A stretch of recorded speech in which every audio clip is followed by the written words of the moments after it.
నీలిస్ట్ అనే పెంగ్విన్ ఒక వేలాది పెంగ్విన్స్ ఒక దగ్గర ఉన్న ఆ గుంపులో నుండి ఒంటరిగా కొండల వైపు సముద్రాన్ని వదిలేసి కొండల వైపు వెళ్తుంది. అక్కడ ఆహారం ఉండదు, బతకడానికి కూడా కొంచెం ప్రాబ్లంగా ఉంటుంది. సో అయినా సరే గుంపును కాదనుకొని పెంగ్విన్ అక్కడికి వెళ్ళడానికి అంటార్టికాలో కొన్ని వేలాది సంఖ్యలో పెంగ్విన్స్ ఉంటాయి అన్న విషయం మనకు తెలిసిందే. కాకపోతే ఇక వేల సంఖ్యలో ఉన్న పెంగ్విన్లో గుంపులుగా ఉంటే ఒకటి మాత్రం ఒంటరిగా వెళ్ళడానికి రీజన్ ఇదే. నార్మల్గా పెంగ్విన్స్లో కొన్ని ఫీలింగ్స్ ఉంటాయి, లైక్ లవ్, ఎఫెక్షన్, ఇలా బిల్డ్ చేస్తూ పెంగ్విన్స్ లైక్ హ్యూమన్స్కి కొంచెం దగ్గరలో బతుకుతూ ఉంటాయి. అంటే హ్యూమన్స్కి పెంగ్విన్స్కి కొంచెం రిలేషన్, అంటే ఇప్పుడు మనిషికి అయితే కొన్ని బంధత్వాలు ఎలా ఉంటాయో వీటికి కూడా కొన్ని అదే విధంగా ఉంటాయి. ఒక మేల్ పెంగ్విన్ అయితే రిలేషన్షిప్ కోసం ఎంతగా కష్టపడుతుందో, ఎంత హార్డ్ వర్క్ చేస్తుందో అనేది నార్మల్గా ఈ మేల్ పెంగ్విన్ ఒక ఫీమేల్ని అట్రాక్ట్ చేయడానికి చాలా విధమైన కష్టాలు పడుద్ది. అది ఫుడ్ విషయంలో కానీ, బాడీ విషయంలో కానీ, ఇంకా అక్కడ ఉన్న గ్రూప్లో లీడర్షిప్లో కానీ చాలా ఫైట్ చేస్తుంది.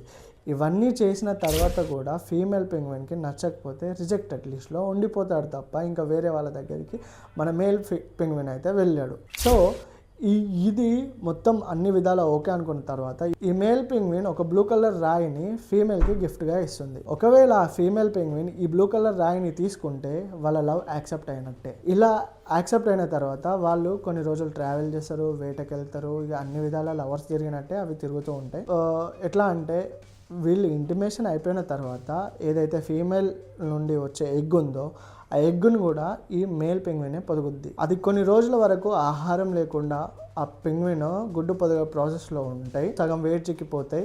ఈవెన్ ఎగ్లో నుండి బేబీ వచ్చిన తర్వాత కూడా ఆ బేబీని ఫీమేల్ని ఒక దగ్గర పెట్టి తిరిగి వేటకి వెళ్తే మళ్ళీ వీళ్ళిద్దరిని పోషించడానికి. So moral of the story ఏంటంటే మేల్ పెంగ్విన్ ఆ ఫీమేల్ కోసం ఎంత హార్డ్ వర్క్ చేస్తుంది, ఎంత అది చేస్తుంది అనేది ఇక్కడ మనం చూసుకోవచ్చు. అయితే ఇది ఒంటరిగా వెళ్ళడానికి దేర్ ఆర్ సమ్ రీజన్స్.